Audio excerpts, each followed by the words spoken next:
Continuamos con un broche de lujo, ¿no?, para este primer día, ¿no?, de reflexiones en torno a la literatura hispanoamericana en el contexto escolar, con el universo infantil y juvenil de la escritora mexicana Cecilia Udave, que va a venir de la mano de pues, una de sus grandes especialistas, que es la catedrática de literatura hispanoamericana de la Universidad de Alicante, Carmen Alemán, a la que ya le doy la palabra y iniciamos esta última sesión. Muchísimas gracias, Mónica. Buenas tardes a todos y a todas las que estáis ahí detrás de la pantalla. Buenos días a los que nos escuchan desde América. Es un gusto poder estar aquí y entrevistar nuevamente a Cecilia Udave, la escritora mexicana Cecilia Udave, que es tan querida por nuestras tierras, que afortunadamente nos ha visitado en muchas ocasiones en presencia, y ahora, como no ha podido ser así, pues a través de la pantalla, como nos dicen los nuevos tiempos que tenemos que hacer. Pero como siempre será un gusto entrevistarla, y además hoy un tema muy especial y muy específico. Así que muchísimas gracias, Cecilia Udave, de nuevo por tenernos en cuenta siempre. Pero antes de darte la palabra, que a mí también me gusta hablar mucho, quiero dar las gracias por esta invitación dentro del segundo seminario de literatura hispanoamericana en el aula, maestro Benedetti, y otras propuestas didácticas, ¿no? Ese recuerdo también al escritor uruguayo que tanto quisimos y que también nos visitó en tantísimas ocasiones. Como no, dar gracias al Departamento de Innovación y Formación y a nuestro queridísimo Centro de Estudios Iberoamericanos Mario Benedetti, Centro de Estudios Literarios Iberoamericano Mario Benedetti, con Eva Valero a la cabeza, a la que le agradecemos siempre estas invitaciones, y por supuesto a los directores, a Ramón Llorens, colega y compañero de tantísimos años. Como anécdota diré que firmamos el contrato en la universidad el mismo día, y se estará riendo Ramón. También a José Rovira, que fue querido alumno mío, y detrás de esta preparación también hay gente muy querida, que también fueron exalumnos míos. Ahí está Mónica Ruiz, ahí está Sebastián Miras, está Arantxa Martín, está Paola, tantísima gente a la que quiero y admiro, y de la cual aprendo. Dicho esto, quiero presentar sucintamente a Cecilia Udave. Es una escritora de una obra muy amplia, y además es profesora de la Universidad de Guadalajara, México, universidad con la que mantenemos una muy buena y sólida relación. Ella estudió su doctorado en la Universidad de Montpellier, en Francia, y se ha dedicado, bueno, solo voy a hablar, tiene varios premios de ensayo, pero en esta ocasión solo voy a hablar de su obra narrativa, no de la ensayística. Cecilia Udave es una escritora de brevedades, como ella misma se define. Es una fan y fanática del cuento para adultos. Ella publicó Técnicamente Humanos y otras historias extraviadas en el año 1996. Después otro libro de relatos en el 97, Invenciones enfermas. En el 2000, Registro de imposibles. Países inexistentes en el 2004, el libro de relatos en primera persona, que se publicó en 2014 y que fue publicado en España. Y también escribe microrelatos, Sirenas de Mercurio, publicado también en España en el 2007, lo pueden conseguir a través de las plataformas más habituales. Para viajeros improbables, que es un libro realmente delicioso. Y Microcolapsos, que publicó en el año 2017 en México, y después fue publicado por la editorial Eolas de León, que también lo pueden conseguir. Y su novela corta, Bestiaria Vida, que se publicó en el 2008, 10 años después, la recuperó también la editorial Eolas, en una colección que dirige la profesora Natalia Álvarez. Y vamos a entrar ya directamente en su universo infantil y su universo juvenil, que está ahí, que se compone de varias obras. Primero sus cuentos infantiles, Papá Oso, que fue publicado en Barcelona en el 2010, El genio de las botellas, que se publicó en Milán, creo recordar, en 2011. Quizá por ahí también está nuestra colega Patricia Spinato, que dirige allí un centro de investigación. Y en el 2018 publicó en México Bobot el robot.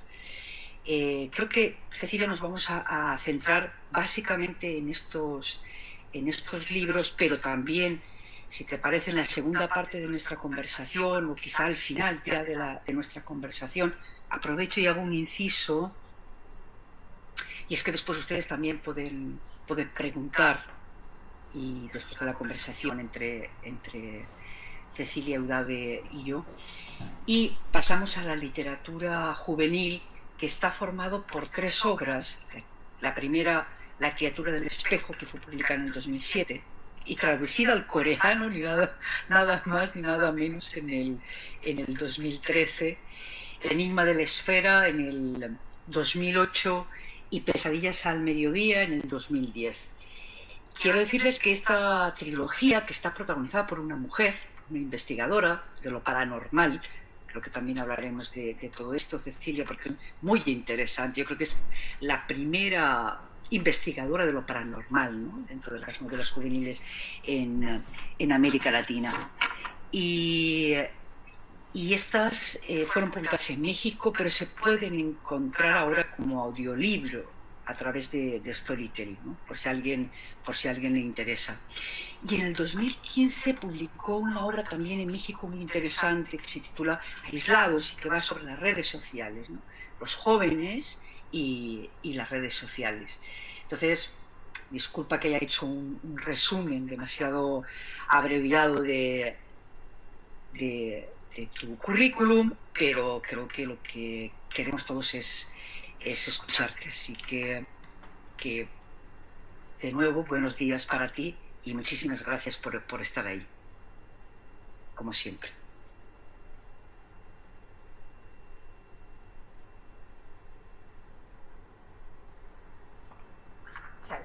Ya.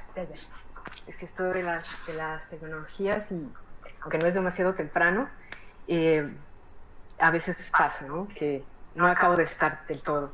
Pues yo también quiero agradecer, además a todos los que ya mencionaste, pues muy especialmente a Mónica Ruiz, porque yo creo que ella es la persona que más ha estudiado mi trabajo infantil y juvenil, y a la cual, aparte del tremendo respeto que le tengo, pues también un cariño enorme, que se ocupara de esta parte que creo que es muy importante, porque de pronto dejamos de lado el estudio de este tipo de obras que son fundamentales en la formación de nuevos lectores, y sobre todo también sensibiliza mucho a los profesores de cara a los estudiantes, ¿no? Y también no quiero dejar de mencionar a mi querida amiga Eva Valero, que siempre a través del Centro de Estudios Mario Benedetti, pues siempre ha estado ahí apoyando, como en esta ocasión también.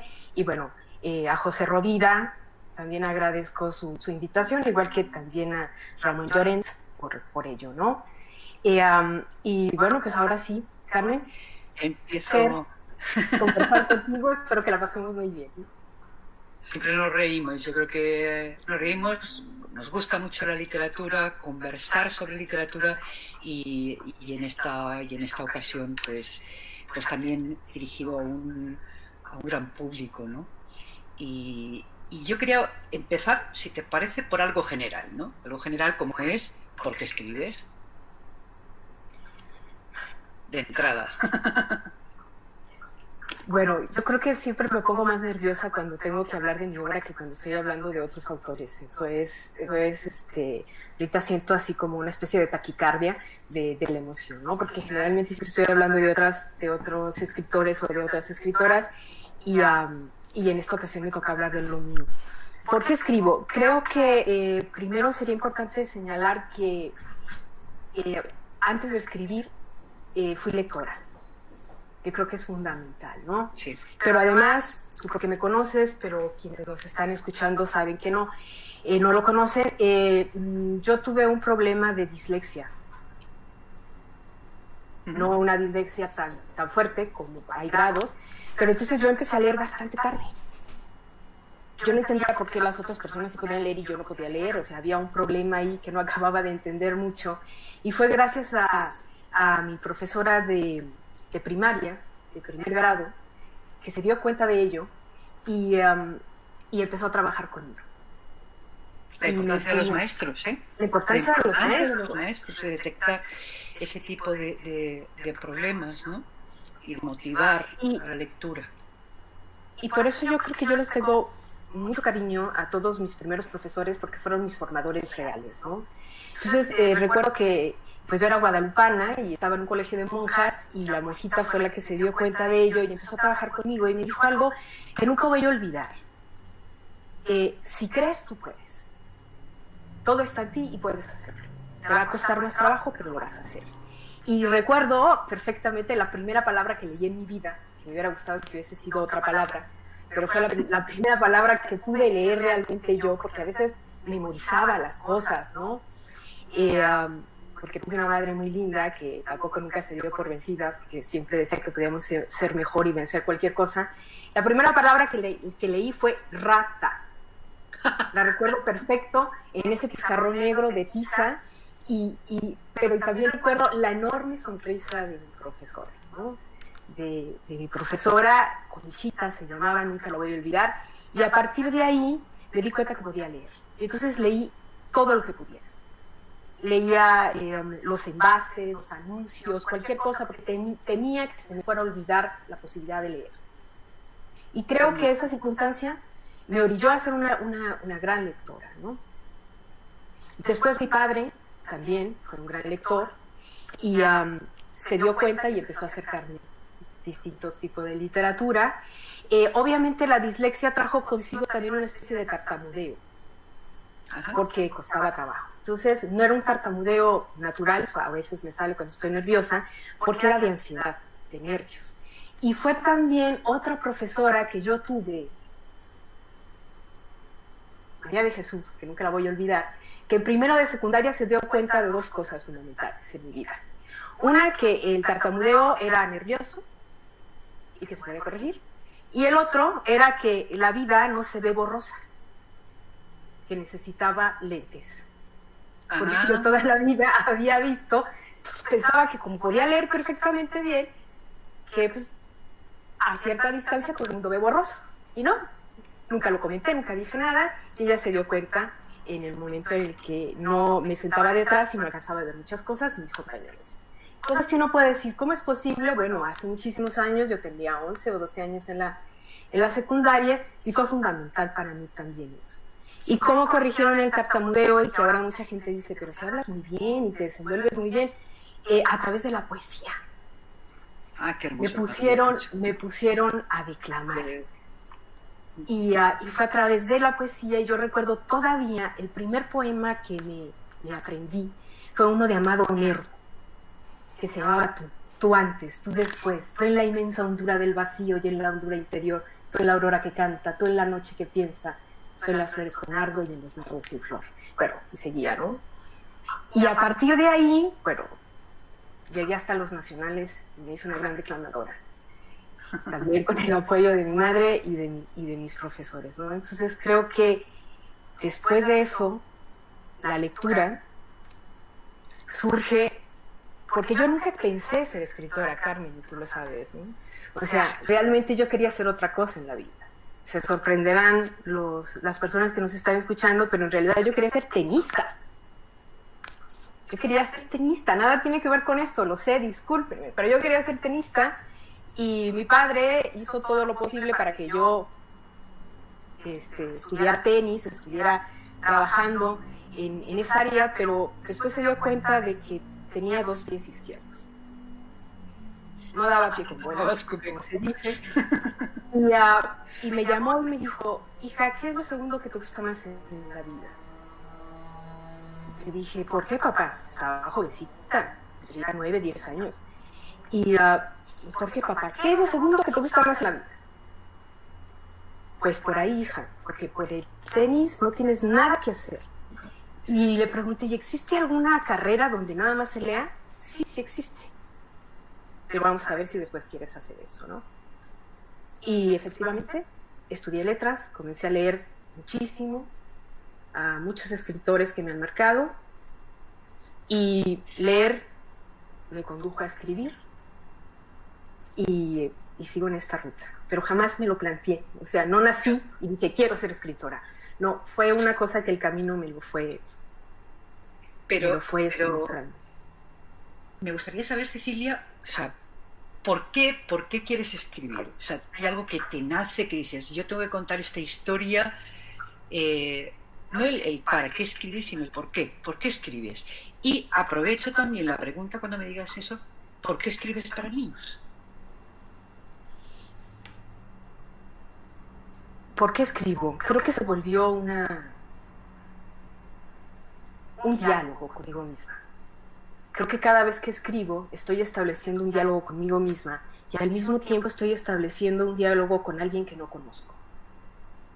Que sé que quizás siente o está pasando por situaciones semejantes.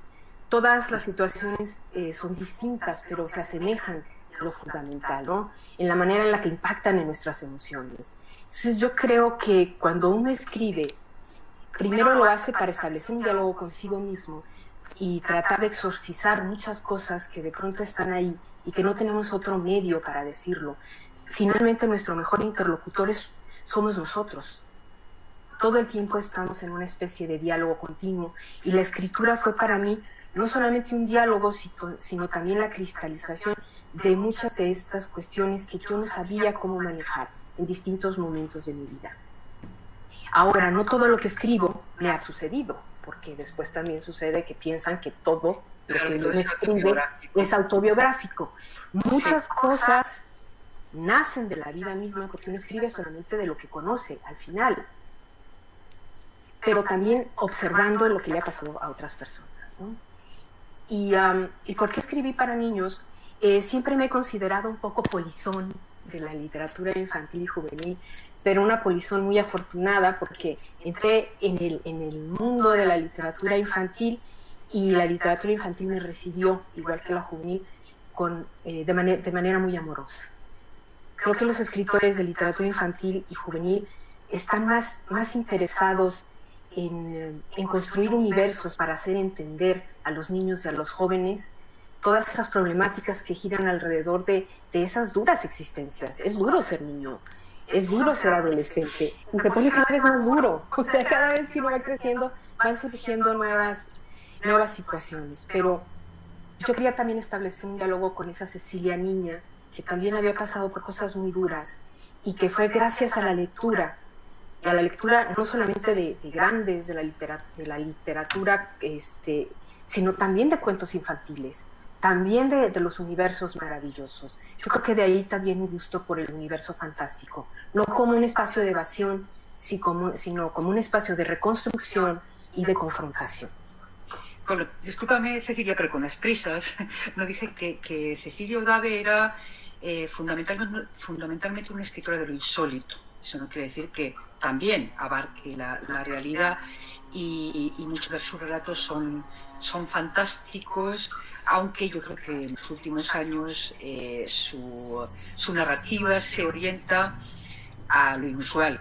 Lo quiero mencionar porque fui yo la que puse esa etiqueta y creo que viene muy bien para tu obra y en todos los universos de Cecilia Eudave siempre aparece ese ambiente un tanto que puede ser fantástico, que puede ser inusual, que puede ser extraño, etcétera, etcétera, ¿no? Universos muy interesantes. De hecho, el otro día escuché que de una editorial comentaban que eras una voz muy original, ¿no? Dentro del panorama latinoamericano, y así lo creo yo, ¿no? Tanto en la literatura para adultos como en la literatura para niños y la literatura para jóvenes. De hecho, yo sé que Mónica Ruiz es una fan tuya y dice, pero ¿cuándo va a escribir más historias sobre la doctora Daisy de la que después hablaremos, ¿no? Disculpa que ha hecho el inciso, pero más o menos para que quienes nos están escuchando y quizá no conozcan ampliamente tu obra, es que gran parte de ella está dentro de lo insólito. Y seguimos con lo de la escritura para niños y para jóvenes, ¿no? Porque escribes también para los jóvenes, ¿no? Comentabas por problemas, ¿no? Que tú viviste quizá en esa niñez y en esa juventud y que de alguna manera vas a reflejarlo. Si te parece, te planteo otra pregunta. Sí, claro. Me gustaría comentar que... Perdona, que te he dejado, sí. Que también me gustaría comentar que también escribo para jóvenes y para niños y para jóvenes porque también soy profesora, ¿no? Y porque también estoy en contacto constantemente con jóvenes, y yo pasé desde dar clases, aquí decimos secundaria, preparatoria, y después sí. ya llegué a dar clases también en la licenciatura, ¿no? En el pregrado. Y ahí también aprendí muchas cosas, porque nos enseñan también muchas cosas, y poco a poco fui estableciendo un diálogo no solamente con la escritura, sino también con la enseñanza. Entonces yo sí creo que en el caso de los cuentos para jóvenes, de los cuentos infantiles y mis novelas juveniles, no es que tenga que ver algo de enseñanza, pero sí trato de exhortar, sobre todo a través de estos libros, para que vayan a otros libros. Yo creo que los libros son los mejores amigos en determinados momentos, porque los libros no te juzgan, los libros no te dan consejos de manera directa, los libros te dejan estar ahí, y mientras estás ahí vas descubriendo que es un bienestar y que es delicioso estar entre palabras que te acompañan y que te acogen, y que al mismo tiempo puedes establecer un diálogo silencioso de ida y vuelta y sentirte identificado con personajes o con situaciones, o también tratar de relacionarlo con la gente con la que estás, ¿no? La lectura sí es un acto muy individual, pero al mismo tiempo se puede volver colectivo cuando lo discutimos, cuando sabemos que la lectura que yo hice de un libro también empata o no, y ahí surge la discusión con la lectura que hizo otra persona.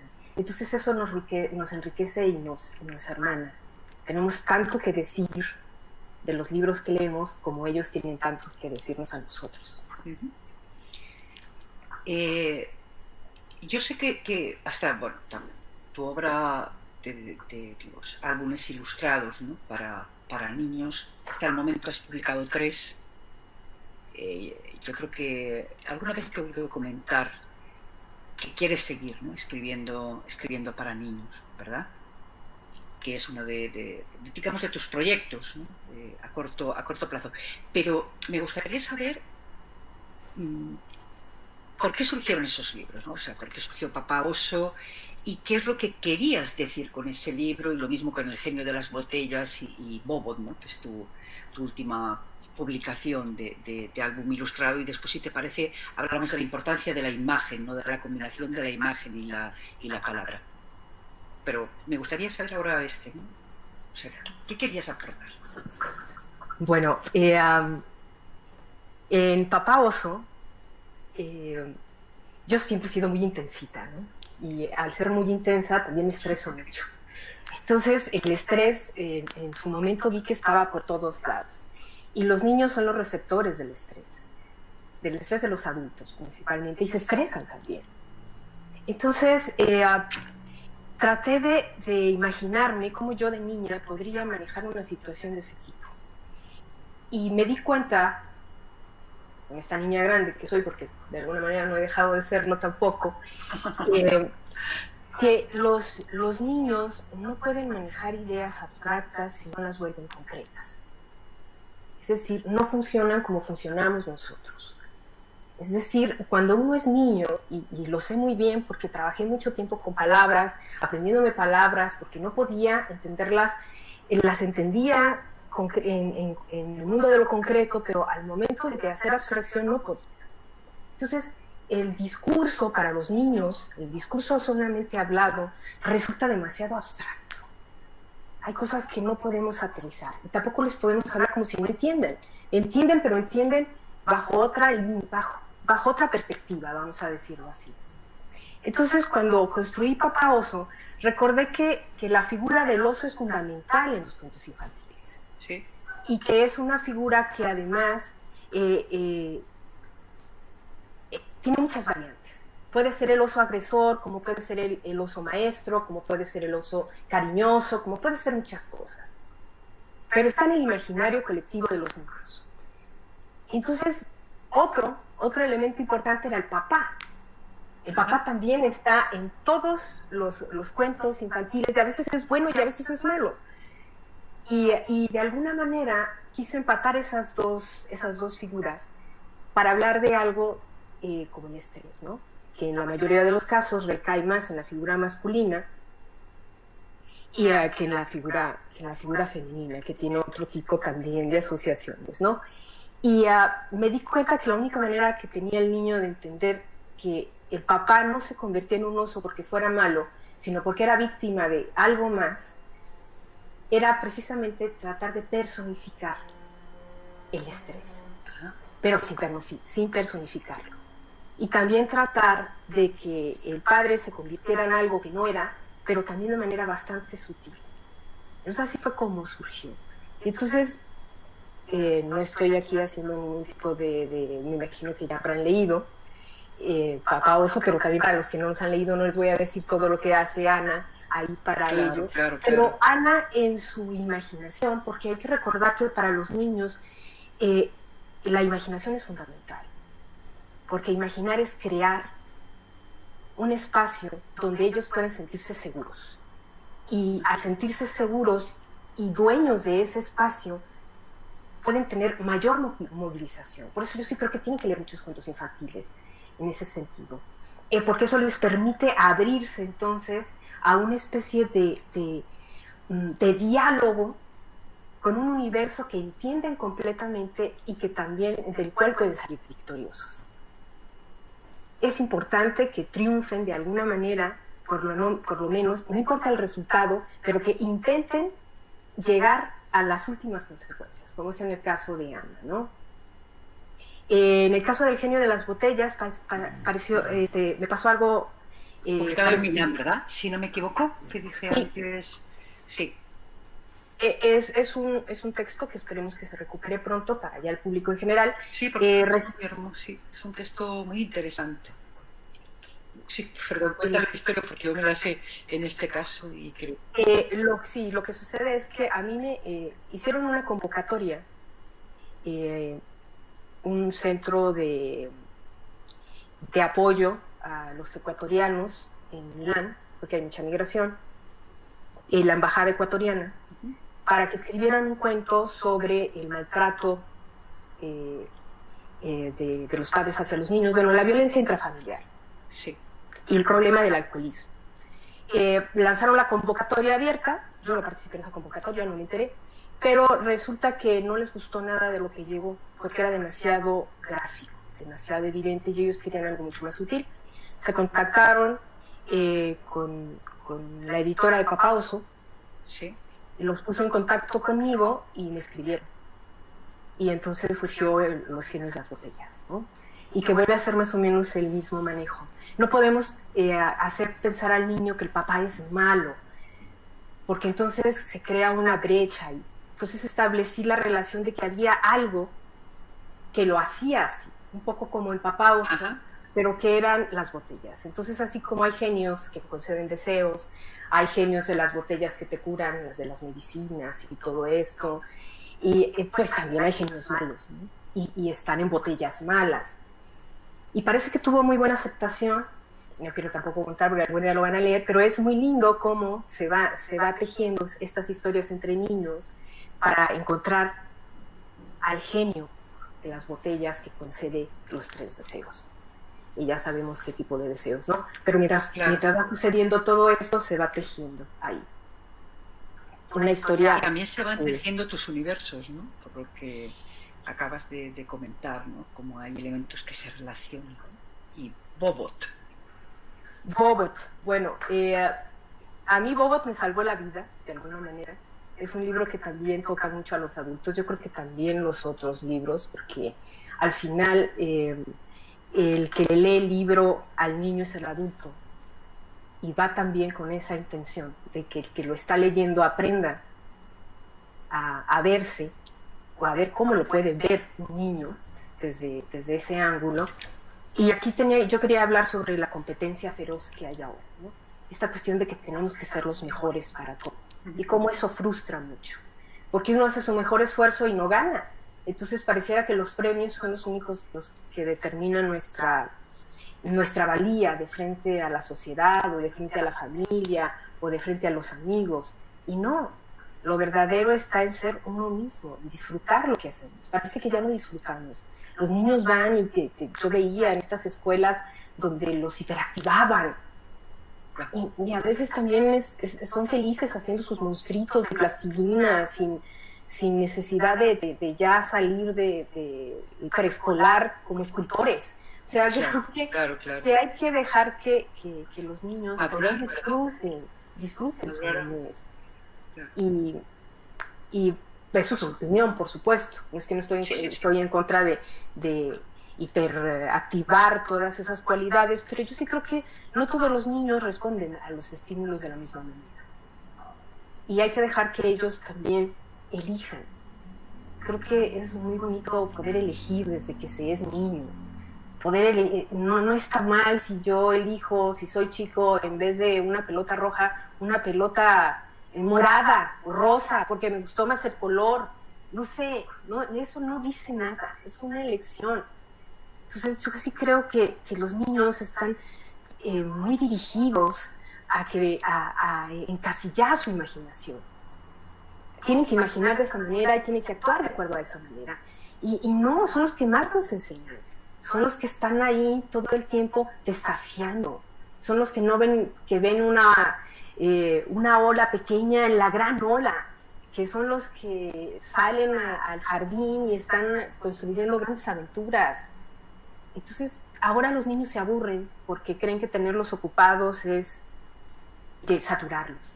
Y a veces pueden estar acostados imaginando universos o estableciendo otra relación distinta que nosotros ya olvidamos que en su momento también no son sujetos de rendimiento los niños. O sea, los niños son niños, o sea, no los sometamos al estrés que vivimos nosotros. Igual los adolescentes tienen que pasar por sus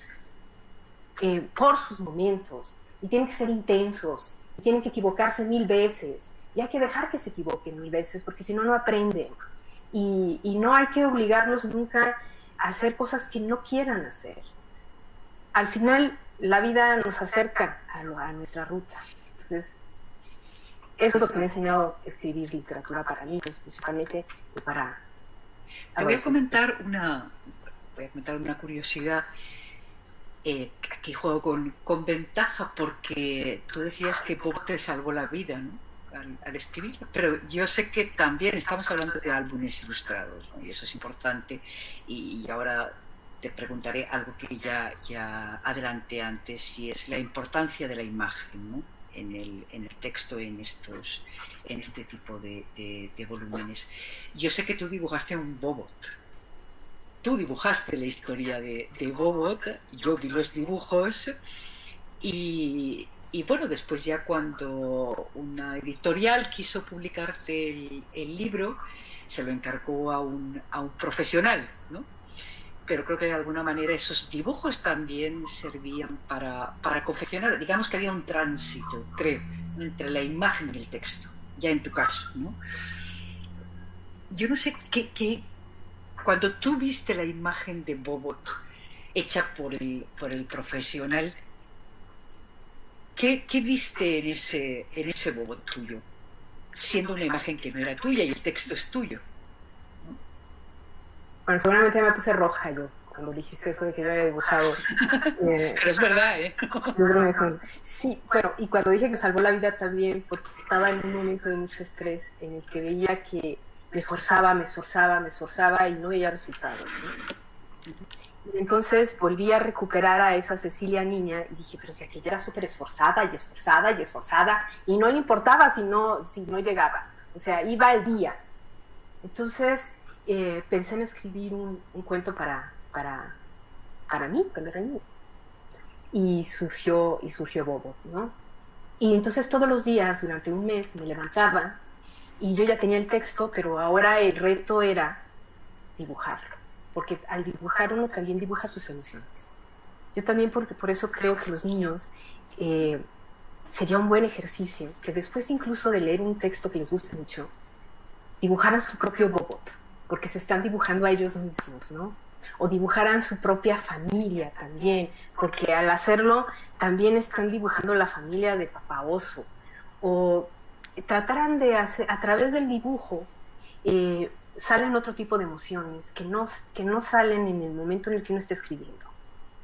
Cuando uno escribe tiene un dominio más de su lenguaje y está pensando en una historia, pero cuando uno dibuja, Carmen, y esto fue también muy catártico, entramos en otra dimensión, en otra manera de contar algo.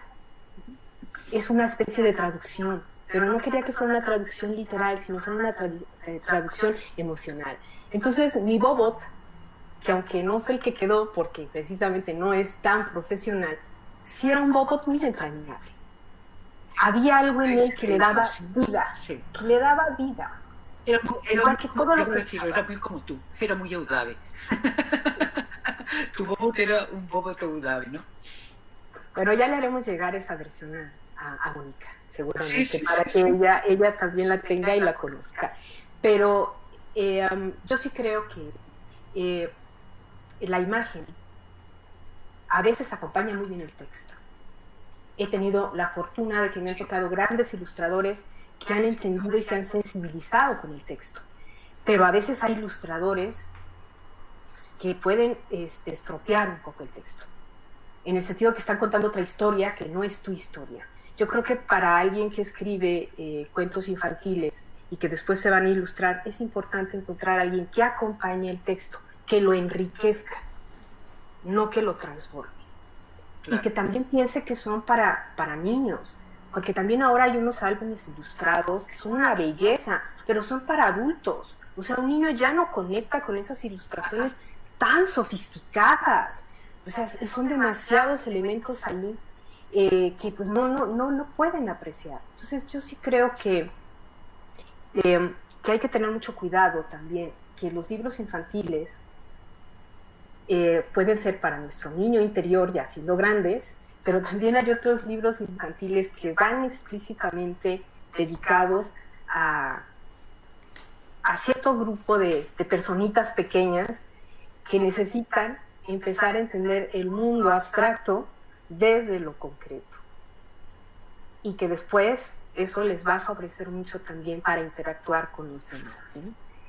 Y además para hablar, porque a mí me comentaban, por ejemplo, de Papá Oso, algunas personas y de Bobo también, que el niño le pedía que se lo leyera varias veces en la noche, como diciendo, ¿captas, papá? ¿Captas? ¿Captas? ¿Te estás dando cuenta? O sea, ellos sabían. Claro, por ejemplo, también que se ponían a platicar en la comida del libro. Creo que todo eso también es muy lindo, ¿no? Creaba una especie de interacción. Ya no estaban hablando de los videojuegos o de todo, sino de otras cuestiones que son mucho más cercanas. Encontrar puntos de contacto. Y la lectura sigue siendo, digamos, el contacto por excelencia, ¿no? Desde los cuentos orales hasta la actualidad, aún con la virtualidad, ¿no? Ya.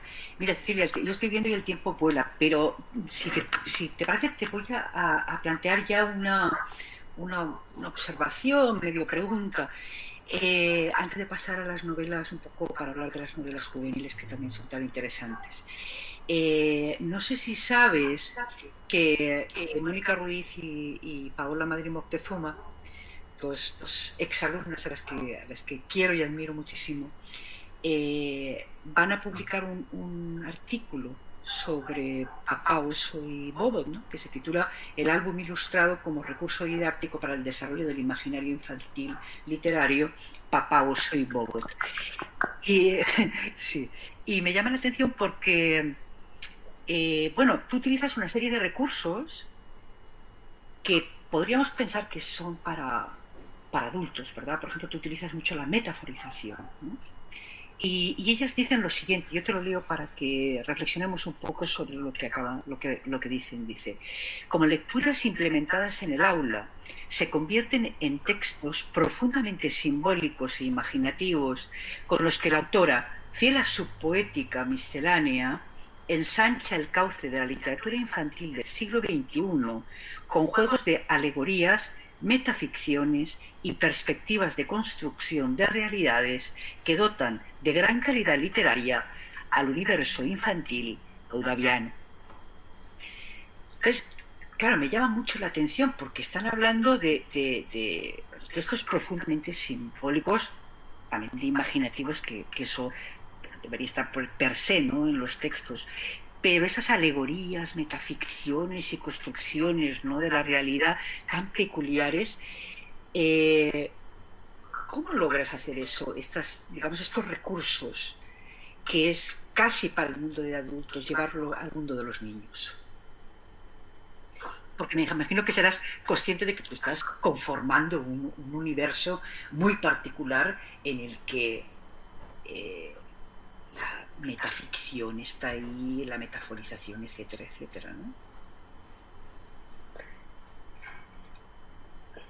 Difícil contestar. Primero, me encantó lo que dijo Mónica y también Paola, a la que le mando un gran abrazo, porque ella también ha hablado mucho sobre Papá Oso.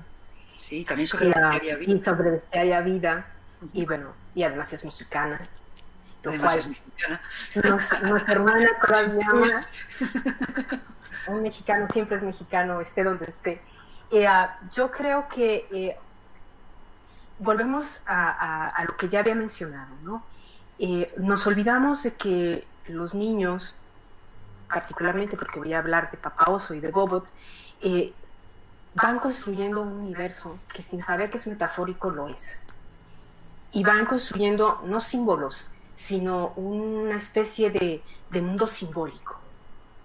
Por eso tienen sus juegos a los que se apegan, sus juguetes favoritos, por eso construyen sus historias, por eso tienen sus amigos imaginarios, por eso van creando todos estos universos para sentirse como arropados en medio de un mundo en el que tienen que entrar, pero que no acaban de entender del todo. Entonces, yo aprendí de mis sobrinos y de muchos niños observando también cómo establecían su lectura del mundo. Y a partir de ello, traté de recordar cómo podría hacerlo yo también. Es imposible porque ya no estoy en ese momento y vengo cargada ya de muchos discursos y de muchas vivencias. Pero cuando escribo para niños, trato de despojarme de toda, vamos a decir, de toda pretensión. Todo lo que está ahí tiene que ser, en la medida de lo posible, lo más semejante a lo que un niño pudiera sentir en el momento en el que lo va a leer.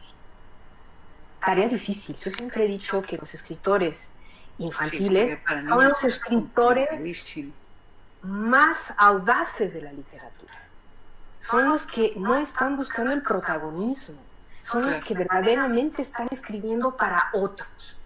Y lo hacen con esta entrega que no he encontrado en otro tipo de escritores, ¿no? Y eso no es de meditar ningún tipo de literatura, sino que digo que es definitivamente un esfuerzo que de pronto no se valora.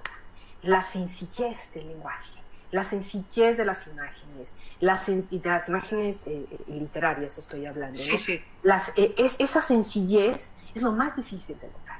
Y que un niño conecte, que son lectores terribles, porque a ellos no les importa quién está escribiendo la historia, a ellos les importan los personajes. O sea, a mí cuando me dicen, mi hijo le manda saludos a Bobot, un papá lector me dijo, mi hijo dijo por favor que le mande saludos a Bobot.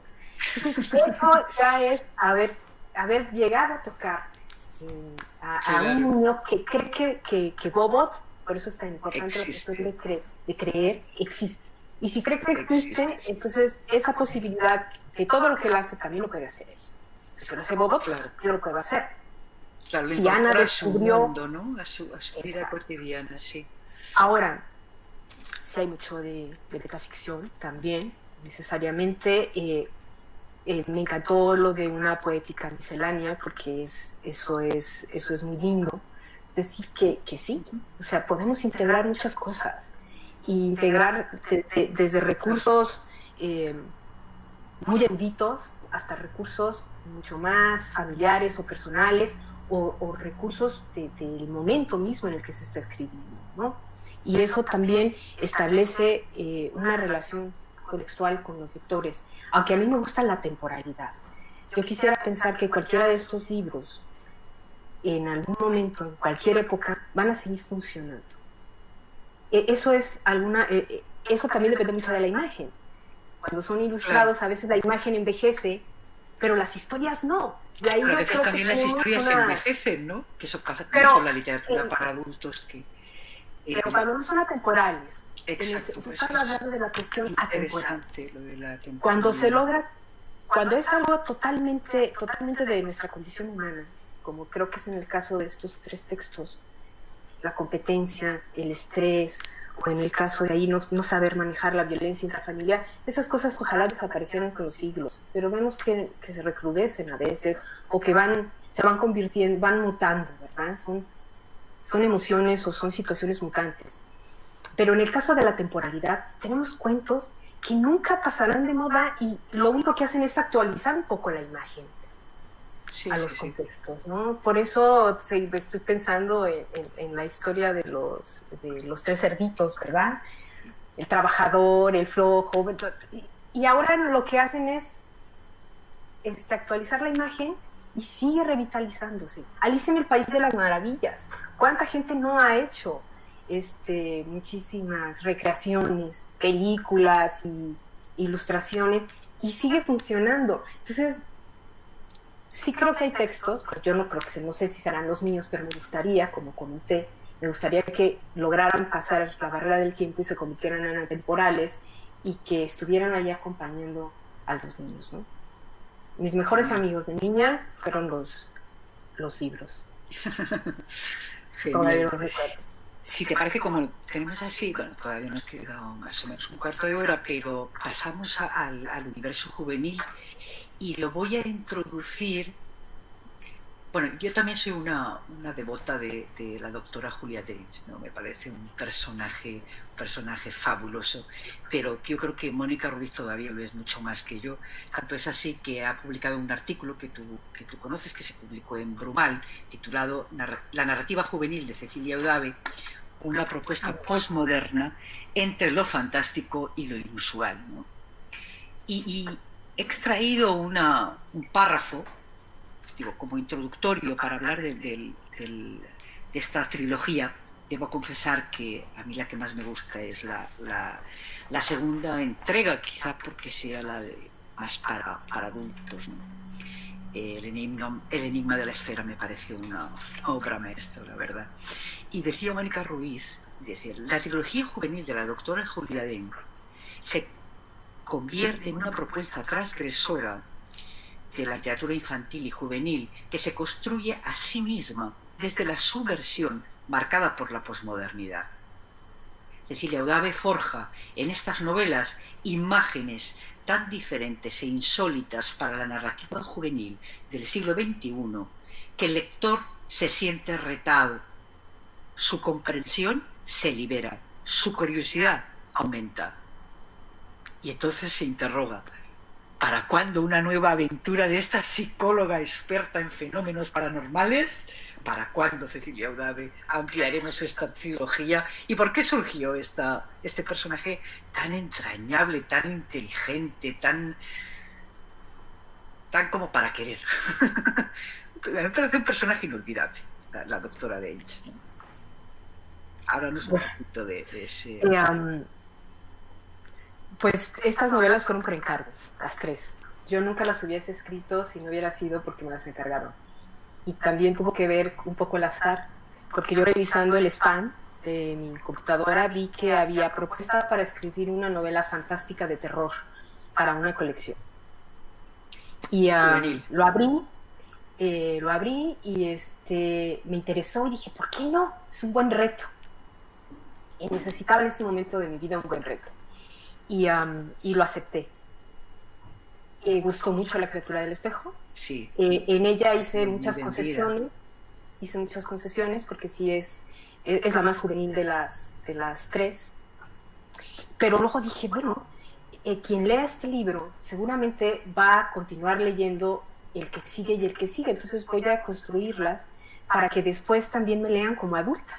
Entonces empecé a crear, sin darme cuenta, mis lectores primarios, porque muchos de los que leyeron la trilogía de la doctora Julia Dench ahora están leyendo Bestiaria Vida, están leyendo los cuentos y ahora quieren más, porque uno nunca deja de escribir, sea para el público que sea, no deja de escribir su propio universo.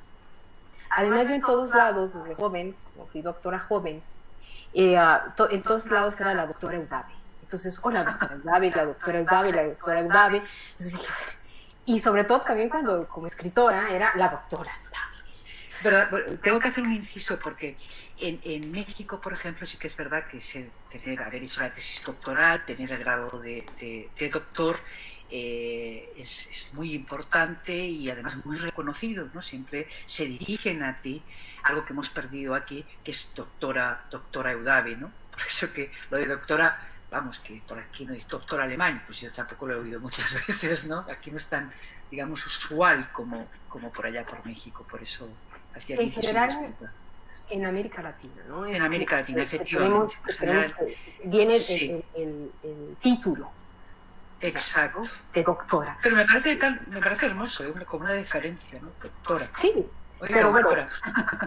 el problema con la doctora Eudave era que a donde llegaba la doctora Eudave pues estaban esperando a la eminencia adulta, mayor y todo, y me pasaba en varias ocasiones que iba a hablar precisamente de las novelas y alguien dijo, no, usted todavía no puede pasar porque estamos esperando a la doctora Eudave. Bueno, está bien, me espero, ya no quise contradecir al hombre, estaba en su papel, y bueno, ya después se sonrojó cuando se dio cuenta que era la doctora Eudave. Y siempre había tenido la idea de escribir y de crear un personaje a la usanza de los detectives paranormales del siglo XIX y principios del XX. Que es muy buena lectora de esas historias. Claro, me los leí todos. Entonces, si Conan Doyle tenía el Dr. Challenger, si estaba Sheridan de la Fanu, también tenía su detective de lo paranormal, y bueno, y muchísimos otros escritores, dije, ay, pero no hay mujeres, pues yo voy a tener la mía. Y entonces así surgió la doctora Julia Dench, ¿no?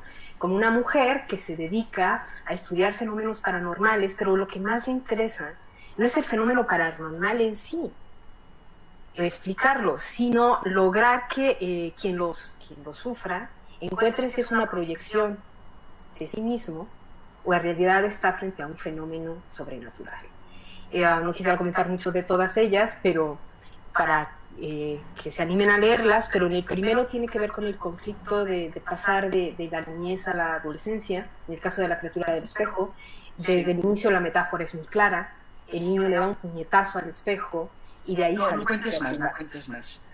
No, pero ahí está, ¿no? En el segundo caso quería hablar un poco de la vanidad, en función de las niñas, de las chicas, cómo se ponen en competencia, todo este mundo en el que si no existe la belleza, entonces estás desplazado, como si no hubiera otros tipos de belleza, que hay muchos tipos de belleza. Y ahí en el segundo libro también, como en el primero, como en todos, hago mención a muchos otros libros. Básicamente en el segundo libro está de fondo el retrato de Dorian Gray, por supuesto, y muchos otros textos que me gusta que los jóvenes vean que hay otros textos. Y van y los leen, eso es interesante. Entonces, sí. Van y se conectan. Y en el último libro, que era Pesadillas al Mediodía, en realidad se llamaba el demonio del mediodía, que tiene que ver con el demonio de la serie, ¿no? El de la depresión, el de la melancolía. Pero no, dijeron que el demonio era demasiado fuerte. Y entonces dije, bueno, pues Pesadillas al Mediodía. Finalmente la depresión es una pesadilla terrible para cualquier familia que lo sufre y para quienes lo padecen. Entonces intenté trabajar ahí, digamos, que a grandes rasgos, esos temas. Y funcionaron muy bien. Mónica, si yo escribo la cuarta entrega de la doctora Julia Dench, será dedicadísima para ti, lo prometo. Estamos en eso, no ha habido mucho tiempo, pero ya después de esta charla creo que ya la extraño yo también. Y tenía su página, la doctora Julia Dench, y le escribían, y cuando yo iba a presentar las novelas, creían que existía la doctora Julia Dench, pero es que existe, sí existe, yo no se puede comunicar con ella, sí, entonces quiere decir que encontraron también en este personaje un espacio simbólico para poder abrirse a sus más oscuras pasiones o a sus más oscuros miedos, ¿no? Porque finalmente los adolescentes están en un momento en el que no solamente las hormonas trabajan en función de otras cosas, sino también hay una revolución en sus neuronas. Todo el tiempo están pensando de más, están ordenando, y es el momento en el que se perfila su personalidad. Creo que todos hemos pasado por ahí. Cecilia, como nos queda ya muy poquito tiempo, sí que me gustaría que nos hablaras un poco de Aislados, que además es una novela que presentaste también en Alicante, que es la implicación de un tema muy actual, ¿no? Los jóvenes y las redes sociales. O sea, yo creo que en tu novela ya alguna vez la he definido como crossover, porque no es que sea solo para jóvenes, sino que los adultos podemos leer perfectamente también esa novela, ¿no? Y entender algunas cosas. No creo que intentes hacer una moraleja o llegar a una moraleja, pero sí que es verdad que hay como una especie de retrato, ¿no? de lo que puede implicar el mal uso de las redes sociales, creo. No sé cuál fue tu idea a la hora de escribir este texto, que es un texto bastante duro, ¿no? En el sentido de que uno ve también, puede verse, ¿no? en ese espejo, ¿no? Atrapado por las redes sociales. Sí, y también agradezco que me hayan pedido que escribiera esa novela, porque quizá no lo hubiera escrito, y haberla escrito también fue un paso importante en mi vida personal y emocional. Pero lo que yo quería, y me metí de lleno a las redes sociales y verdaderamente descubrí cosas pavorosas, la manipulación que hay detrás de todo eso, no solamente para los jóvenes, sino para todos, ¿no? Y la unilateralidad que hay para ver las cosas, y sin querer hacer ninguna moraleja ni nada, lo que yo buscaba era cómo las redes sociales finalmente no nos aíslan, siempre lo he dicho. Acabamos en las redes sociales porque fuera no tenemos a nadie con quien dialogar. Es decir, el problema está en que ya no nos reunimos alrededor de la mesa para hablar, ya no tenemos amigos con quien salir a conversar, ya no llevamos una vida como la que tuvimos a lo mejor nosotros cuando éramos jóvenes. Ahora todo pasa a través de dispositivos, o sea, todo es filtrado. Entonces nos volvemos un poco autómatas de estos dispositivos, que son también autómatas de otros intereses, y entonces esto es lo que nos vuelve todavía más aislados. Estamos aislados por todos lados y recurrimos, y el último reducto del aislamiento creo que son las redes sociales. Cuando ya nos enganchamos tanto es porque nos sentimos de alguna manera también fuera de la realidad y creamos otra realidad alterna donde nosotros podemos ser mucho mejor de lo que somos afuera. Y bueno, esto es como de base. Hay muchas otras cosas ahí que se implican. Efectivamente es una novela, como también las de la doctora Julia Dench, como también las de literatura para niños, que los puede leer cualquier persona. En el momento en el que tú ya puedes leer, ya puedes acceder a todo este tipo de literatura, ¿no? Entonces yo sí creo también que ahí además hay un intertexto fundamental, que es la metamorfosis de Kafka. Siempre eso es algo que me encanta, porque lectoras tan agudas como en el caso de Mónica o de Paola o en tu caso, Carmen, siempre estás descubriendo que hay un texto de base que funciona también un poco para estructurar. Y en el caso de Aislados, pues es la Metamorfosis, porque además en el 2015 cumplía 100 años de haberse publicado la Metamorfosis, y era como hacer una especie de homenaje, y el personaje empieza a leer a su familia en la familia de Gregorio Samsa.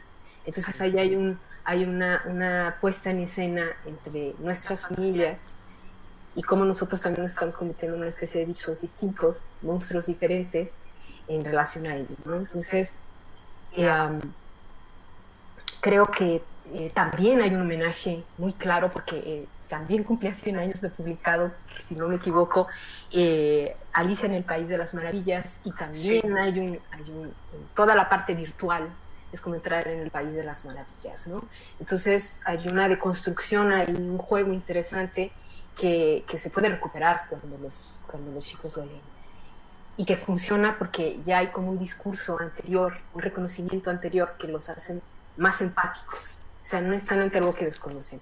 No estoy describiendo la tecnología pura y dura, ni cómo funcionan, ni tampoco estoy dando ningún tipo de moraleja, simplemente expongo, y al exponer a Pablo a este mundo, y a Sara, y a esta familia fracturada, porque a Pablo se le ocurrió perder a su madre mientras estaba chateando en su teléfono, eso tampoco les echa a perder nada, como es así como inicia la novela, pues entonces desde ahí se desencadenan una serie de conflictos, ¿no?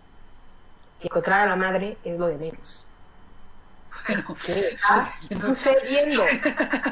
Sí, después hay ahí... Cualquiera pudiera suponer que todo se va a desarrollar en torno a encontrar a la madre perdida, que también es simbólico. No. Es solo el principio, el principio de mucho más. No, y sí quería anotar esto, porque en la literatura mexicana siempre se está hablando del padre, del padre, del padre, del padre, del padre. Sí. Y cuando la madre no está, ¿qué pasa cuando la madre no está? Y eso es lo que yo también quiero señalar en Aislados. ¿Qué sucede cuando la madre no está?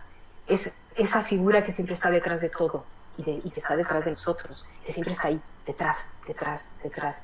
Y que puede ser la bruja o la buena y la mala, y que siempre es todo, todo, todo. Es ese... O una basilisco también, ¿verdad? Es todo. Y cuando uno va creciendo, entonces se da cuenta de que... Digo, por lo de bestiaria vida, para que se entienda, ¿no?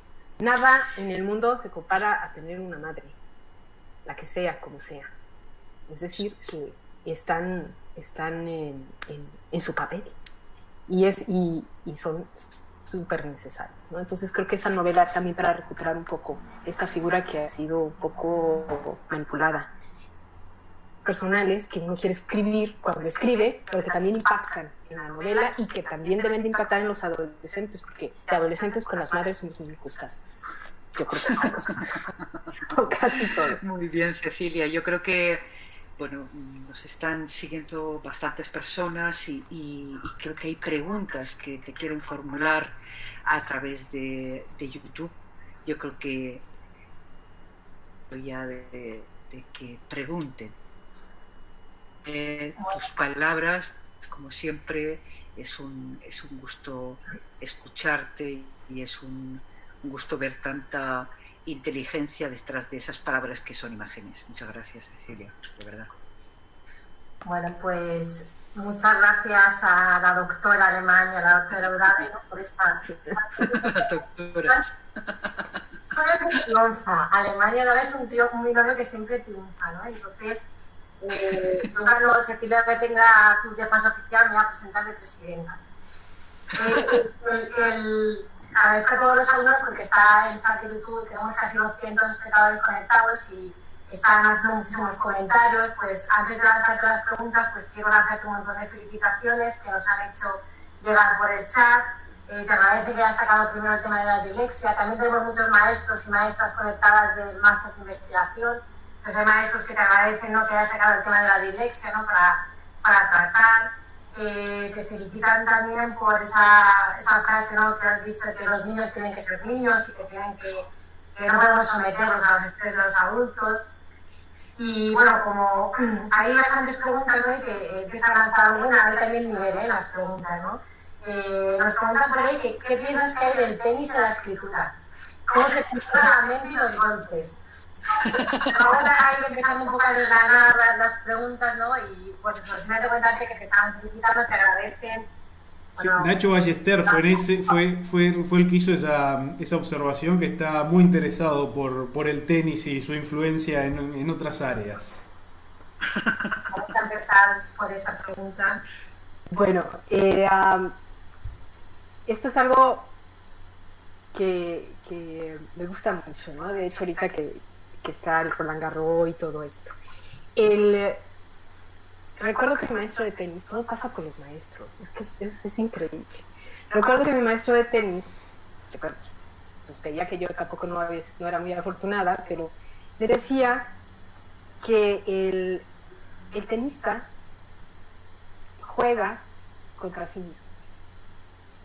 Es decir, que el rival que tiene allá es lo de menos. Si gana o pierde, tampoco importa, sino salir cada vez más fortalecido. Entonces, eso nunca lo voy a olvidar. Claro, no sé si lo habrá dicho de una manera más bonita o más deportiva, pero efectivamente yo todo el tiempo, cuando publico un libro, es como si me ganara un premio de la WTA, no sé. Y yo sé que cuando publique en una super mega editorial es como ganar un Grand Slam, o en otra editorial un Master 1000. Los que saben de tenis entenderán este tipo de cuestiones, ¿no? Pero lo más importante es que el deportista en general y el tenista particularmente todo el tiempo está tratando de ser mejor. Y sí creo que estar pasando la pelota, no es pasar la pelota de la red, sino cómo pasa esa pelota. Y yo creo que también la escritura es un poco eso. No es que estás escribiendo, sino cómo lo estás escribiendo. Cómo estás estableciendo una relación, primero tú como escritora, o como decía Rosalba Campra, que me encanta, ¿no? Que hay muchos yo en el texto. Está el yo de la escritura, está el yo en la escritura y está el yo lector. Y creo que así es como nos vamos también desplegando para lograr mejorar cada vez más nuestro saque o nuestro passing, o acercarnos a la red y hacer tiros ganadores y llegar a ocupar el mejor espacio que puedas, lo mejor que puedes dar de la escritura, ¿no? En este sentido de la competencia. Pero es como un momento. Bueno, muchas gracias. También nos preguntan, bueno, ya te hemos comentado que tienen los alumnos, la mayoría de este seminario está dirigido sobre todo a alumnos de cuarto de primaria, y tienen Papa Oso como lectura obligatoria y ya sospechan que puede caer en el examen.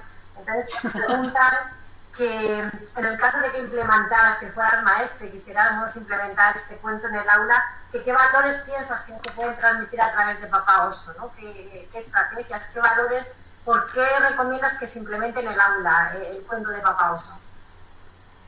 Bueno, creo que el valor fundamental tiene que ver con la familia, o sea, el núcleo familiar. Es decir, que el niño tiene que encontrar en su familia todo aquello que lo va a fortalecer como joven y después como adulto. Entonces, que el padre reconozca que hay un problema, que la madre esté siempre tratando de ayudar, la solidaridad, vamos a decir, la aceptación. También ahí quería el sentido del juego, de la imaginación de la niña para crear todo este tipo de universos. Pero es que depende de quien lo lea, también va a encontrar muchas cosas ahí. Pero yo sí creo que está abierto a la posibilidad de que el lector se encuentre de lo que carece o de lo que sí tiene. Entonces ahí también dependerá mucho del niño, qué es lo que está descubriendo, no de lo que nosotros también queramos imponerle a un libro. Yo sí creo que debería de ser a veces un poco dejar que ellos digan, ahí, ¿y tú qué valioso encuentras ahí? Y entonces a lo mejor no van a decir solidaridad, o van a decir amor, o van a decir algo específico. Pero a través de lo que digan se va a encontrar cómo impacta en ellos, que creo que es importante. Y los niños acaban enseñando a los padres mucho, ¿eh? que esa es también la intención y además hay una especie también de sacrificio por los padres, o sea, hay un amor desmesurado. Cuando Ana dice, se le quita todo mal porque ya sabe que ella ya lo tiene, entonces su papá va a ver a ser su papá, ¿no? Y volver a recuperar este sentido también de complicidad, de armonía. Creo que algo que falta en las familias es armonía. Volver a funcionar como una célula colectiva que está formado de varias, pero que es poderosa precisamente porque se integran y no cada uno con sus temas, ¿no? Escuchar al otro, ya no nos escuchamos. Entonces creo que también ahí habla un poco de eso. Creo que es un libro que nos muestra muchas carencias y en esas carencias es donde cada quien cuando lo lea puede recuperar sus valores. Con eso ya tienen un 10 para el examen, si lo ponen, ¿no? Si nos ponen 10 para... Tienen un 10. Nos están preguntando también, como son alumnos aplicados, nos están hablando del hipertexto y el hipotexto de tu álbum, ¿no? Es decir, un poco en qué libro, ¿no? Has mencionado algo, ¿no? ¿Cuáles son tus referentes, ¿no? ¿Qué crees que existe tanto para Paposo, para Bobot, sobre todo para tu literatura infantil y juvenil? ¿Cuál es tu hipotexto en aquellos textos que son tu base, ¿no? Para escribir. Esto va para el examen, ¿verdad? Esto también es la hipertexto y hipotexto de la obra de Cecilio Grande. Pregunta de examen. No lo voy a contestar. No, es que yo creo que es que lo entiendo perfectamente, cuando uno está analizando la obra de otro es mucho más fácil. Cuando es la propia es más complicado, ¿no? Cuando yo escribí Papá Oso, en realidad, como ya había comentado, lo único que estaba buscando era encontrar, no de monstrificación, porque no quería que fuera un monstruo, pero sí una bestialización. Humano, la mayoría de las veces se bestializa. Y hay muchos monstruos que en realidad no son monstruos como tal, sino son bestias. Y es muy dado esta manera de fusionar. Está el hombre lobo, por ejemplo. Está Drácula. Está el mismo Frankenstein, que finalmente son como híbridos. Entonces yo buscaba una especie de bestialización y no volverlo monstruoso al padre, ¿sí? En ese sentido. Y ahí hay muchos intertextos que tienen que ver con la metamorfosis. Es decir, pero ojo, con la metamorfosis del personaje, que está a lo largo de toda la literatura. Y por otro lado, también recuperé toda la tradición del cuento maravilloso del siglo XIX, donde siempre hay una búsqueda. Los niños van a buscar algo, y en esa búsqueda esa búsqueda es el aprendizaje. A veces lo recuperan, lo encuentran, a veces no, pero no importa tanto, ¿no? Curiosamente hay grandes textos en la literatura alemana que hablan de estas cuestiones, ¿no? Entonces, en ese sentido, creo que se serían como algunas directrices para que puedan seguir buscando y no contestar la pregunta para el examen de manera cabal y puntual, ¿no?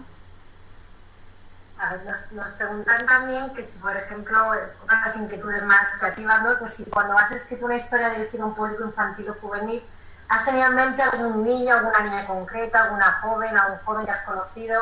Si Ana existe, si tú piensas en una niña, un niño, te influyen o simplemente surgen, ¿no? Esos personajes. Pues estás pensando en un personaje concreto que has conocido, una niña, un niño.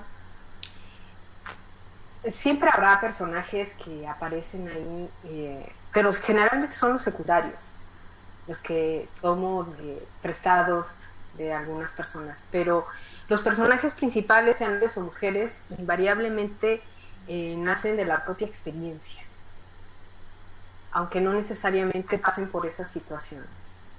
Siempre me preguntan que cuál sería mi lector ideal. Pues mi lector ideal soy yo. Entonces cuando escribo siempre estoy pensando en algo que yo disfrutaría si lo estuviera leyendo. Y si termina el resultado y no lo disfruto, no sirve. Entonces sí queda claro que tengo esa capacidad de desdoblarme o de ser varias. Y en ese sentido, cuando pienso en Ana, pienso parto de mí misma.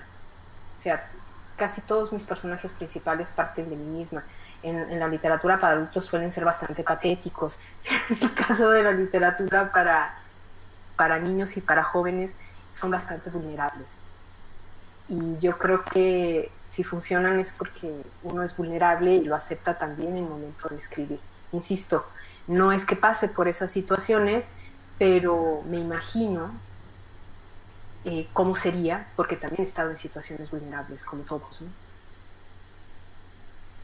Bueno, yo creo que para cerrar, bueno, yo luego Cecilia te animo a que te conectes al chat de YouTube porque están poniendo muchísimas felicitaciones que no puedo, qué bonito como lo cuenta, qué sutileza al tratar un tema tan abstracto, qué bonito el viaje como un aprendizaje, bueno, hay muchísimas felicitaciones, pero yo creo que ya para cerrar, ¿no? Porque ya llevamos una hora larga, ¿no? Y un poco quieren preguntarte, un poco vinculándolo con la conferencia inaugural de esta mañana, ¿no? En la que hemos hablado un poco de que el canon escolar habría que abrirlo a literaturas hispanoamericanas, ¿no? Que en realidad ese canon escolar está formado por textos, ¿no? Que nosotros llamamos para literatura, ¿no? Jerónimo Stilton, Harry Potter, y un poco lo que se ha defendido a lo largo de toda la sesión de hoy es abrir el canon escolar, ¿no? Ensanchar el canon escolar con autores hispanoamericanos y como tú me habías dicho que no es una literatura menor, ¿no? Que la literatura infantil y juvenil es una literatura de calidad. Por ahí también en el chat estaban diciendo que se echa de menos en los estudios universitarios, incluso filológicos, que lean literatura infantil y juvenil. Y un poco ya para cerrar, que nos des tu opinión sobre si crees que ese imaginario infantil se puede ampliar con obras de calidad estética, literaria como la tuya, o que también tienen cabida en otras obras de paraliteratura, ¿no? Más fuera del canon, como Jerónimo Stilton, Harry Potter, etcétera. Un poco con esto un poco concluir la sesión de hoy de que es de lo que hemos estado hablando a lo largo del seminario. Bueno, primero, yo sí creo que el canon escolar tiene que abrirse, porque tomaría un poco lo que decía William Blake, ¿no? Del agua estancada espera veneno. Todo lo que se estanca se envenena, tarde o temprano, ¿no? Acaba de ser claro, se empantana. Entonces yo sí creo que, aunque hay gran literatura infantil en España, porque la hay, muy buena, creo que también se enriquece y entran en diálogo con otro tipo de literaturas, y no solamente latinoamericana. Hay una literatura infantil nórdica impresionante, literatura oriental increíble, musulmana también, que es a partir de la literatura infantil que también están tratando de recuperar los valores de las niñas dentro de la sociedad, o sea, y darles fuerza y interés. Entonces creo que la literatura infantil toca muchos temas fundamentales de la condición humana y que creo que deberían de estar ahí, igual que la literatura infantil. Ahora, este otro tipo de estas sagas tan famosas, tan conocidas, o estos escritores, tiene también lo suyo. Es decir, yo creo que nos beneficiamos con ello porque están leyendo. Y cuando hay que recordar que no todos van a ser lectores o grandes lectores. También eso es algo que debemos entender, que algunos se quedarán en eso, pero ya leyeron y esto les va a hacer, les hace mucho bien. Otros terminarán leyendo este tipo de libros, que no todas las sagas son malas, digamos, hay unas que sí, pero otras son mejores y otras de verdad son extraordinarias. Es el puente para que vayan a leer otros libros. Entonces yo sí creo que lo importante es que lean y que encuentren que no debe haber tantas etiquetas, porque hay de pronto, sobre todo en la literatura para jóvenes o para niños, insisto, uno los lee y los disfruta muchísimo. Yo soy una gran consumidora de literatura infantil y de literatura juvenil y también de literatura para adultos, y cada una de estas literaturas me da algo distinto.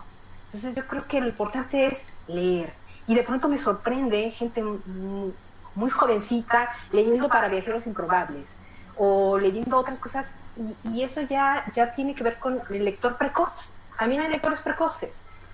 Entonces, aquí lo importante es motivar a la lectura y no ser tampoco rudos, no sé si eso se utilizará en España, pero bueno, no ser demasiado estrictos al momento de decir esto es la verdadera literatura, cuando un joven está leyendo, porque entonces siente que lo que lee se menosprecia un poco. Y en ese sentido es el oficio del maestro que va a decir, esto está muy bien, pero mira, vete para acá. sí, este también está muy bueno. Sí, no, y mira, y espérate, y este, ¡guau! Increíble. ¿Y qué más hay? Y entonces ellos llevan a irlo buscando. Somos monitores, tenemos que irlos llevando. No decirles que lo que está leyendo está mal, porque entonces se bloquean. Ay, ¿qué me dijo que está mal si a mí me gusta? Como con la música, ¿no? No, a un niño no nace, me gusta la música clásica, no. Es un aprendizaje. Igual sucede también con la literatura. Está en nosotros que disfruten leer primero, que después vayan refinando, si lo queremos hablar de esa manera, su literatura, ¿no? Vayan escogiendo qué es lo que más les gusta. Yo no sé si la profesora Valero o el profesor Sebastián Mías o la profesora Arancha Martín quieren hacer alguna pregunta para cerrar esta intervención, algún comentario de esta entrevista o algún comentario antes de que cerremos la sesión. Les doy la palabra a mis compañeros si alguno de ellos quiere intervenir o hacer alguna apreciación. Yo solamente, y así dejo también a Eva después que diga algo, yo simplemente agradecer porque recibió esto muchos comentarios y mereció muchas observaciones y entonces, bueno, eso es señal también de que motivó e impactó ahí a las muchachas y muchachos que nos están viendo. Pues yo estoy más que emocionada, ¿verdad? Digo, yo también no esperaba tanto público ni una respuesta tan linda, pero si alguien me merece mi respeto en este mundo, siempre lo voy a decir, son los profesores, ¿no? Y yo creo que eso es algo, yo también soy profesora, y entiendo que es una de las actividades más bellas que hay. También es muy ingrata, ciertamente, pero al final se compensa, ¿no? Cuando uno ve a los estudiantes conseguir sus propios éxitos y mejorar cada vez, ser profesores nos hace mejores, ¿no? Y si eso lo ven los alumnos, se convertirán también en mejores profesores. Así que muchas gracias, me conmueve y celebro que cada día estén actualizándose y motivados y que quieran hacer muchas cosas en función de todos los que estamos afuera esperando encontrar a un gran profesor que nos saque adelante. Bueno, Cecilia, yo sobre todo quiero agradecerte una vez más la magnífica entrevista que te ha hecho nuestra querida Carmen, esas respuestas tan enérgicas que te caracterizan. He estado tomando nota, ahí sabes que me gusta mucho tomar nota de todo lo que dices. Y quiero sobre todo pues ensalzar esa capacidad multifacética que tú tienes como profesora y como escritora para adultos, para jóvenes y para niños. Es que realmente es impresionante cómo eres capaz de hacer una literatura que vaya destinada a esas diferentes edades. Y yo creo que tiene mucho que ver con algo que has dicho al principio, de que al principio cuando siempre te preguntan ¿por qué escribes?, ¿no? Y dices, bueno, en principio es un diálogo conmigo misma, y yo creo que tú tienes a la adulta, a la joven y a la niña dentro de ti, y eres capaz por eso de entender muy bien desde este momento de tu vida esas diferentes etapas y de llegar muy bien a esas diferentes etapas.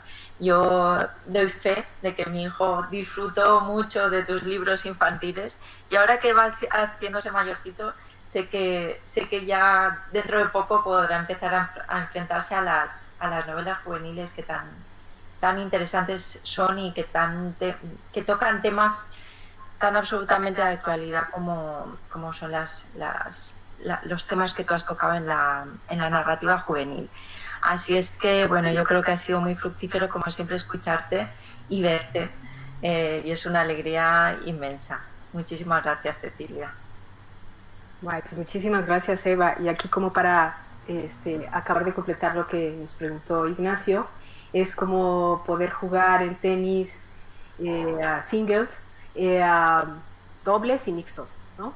Entonces puedes jugar en todas las posibilidades que hay en relación a este mundo, que finalmente sin salirme de la literatura. Y gracias, Eva, que tú también eres una gran maestra y nos has enseñado muchas cosas. Pues sí.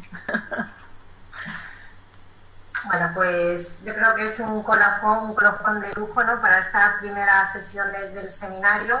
Yo agradezco una más, pues tengo a mi escritora favorita, mi maestra favorita, entonces hoy estoy aquí. También agradezco a todo el público que nos está siguiendo por el canal de YouTube, que no pasamos lista y tenemos a muchos alumnos y eso que no estamos pasando lista. Y hay más, se ha conectado muchísima gente, ha generado mucho debate. Entonces agradecer a todo el público que se ha conectado y de modo especial a este binomio insólito, inusual, que siempre triunfa cuando se junta. Y bueno, yo creo que damos por finalizado esta primera día de jornada y desconectamos y mañana pues retomamos a las 10:15 con una mesa muy interesante de jóvenes investigadores en torno a la literatura hispanoamericana a las 10:15.